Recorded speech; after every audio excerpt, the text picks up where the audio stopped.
ጸሎታችሁን አጥብቃችሁ ያዙ። ከምንም በፊት ለጸሎት ቅድሚያ ስጡ። ጸሎት ትታችሁ አጋንንትን ድል አትነሱ። ሃይማኖት የህሊና ጉዳይ ነው። በጉልበቴ ብዛት አጋንንትን አሸንፋለሁ አትበል።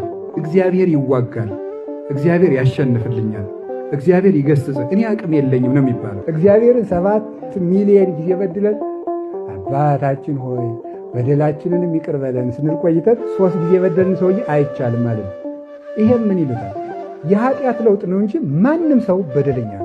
ሌባ ሆነ ሳለ በሚያመነዝር ትስቃለህ። ቂበኛ ሆነ ሳለ በሚሳደብ ትስቃለህ። አንተ ልብህ የእባብ መርዝ ሆኖ ሳለ የሰዎችን 2-3 ኃጢአት ትቆጥራለህ።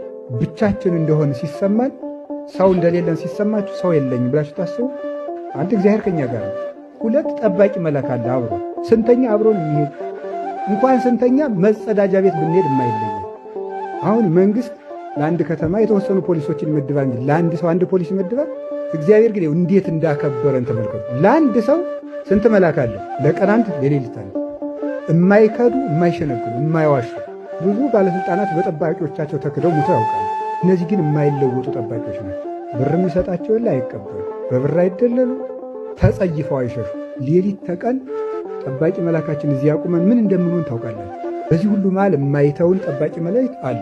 ክርስቲያን ብቸኛ አይደለም። አሁን ሕፃናት እየሞቱ ወጣት እየታረደ ደም እየፈሰሰ ኢትዮጵያ ውስጥ መከራ አልቆም ያለው ዕድሜያችን እያጠረ ያለው እንደዚህ እያደረግን ስለሆነ እግዚአብሔር የማይገኝበት ጊዜ አለ።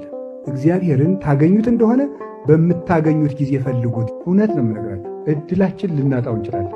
ዝም ብሎ 2017 ዓመተ ምህረት ማለት አይደለም።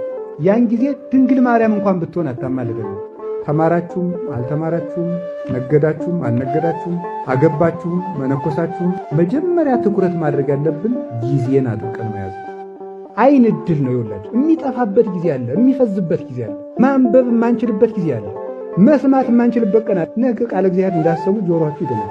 መስገድ የሚቻለው አሁን ነው። ወገብ አሁን ይታሰራል፣ ነገ ይጎብጣል። መስጠት ስትችሉ ነገ አትበሉ፣ ዛሬ ስጡ።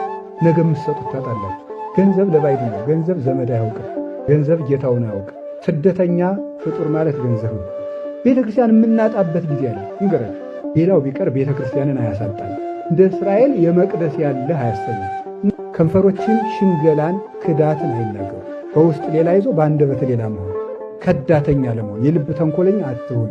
አታሹፉ፣ አትዋሹ፣ ከክፉ ራቅ፣ መልካም ነገርን ጠብቅ፣ ፍቅርን ሰላምን ሻት ተከተለ።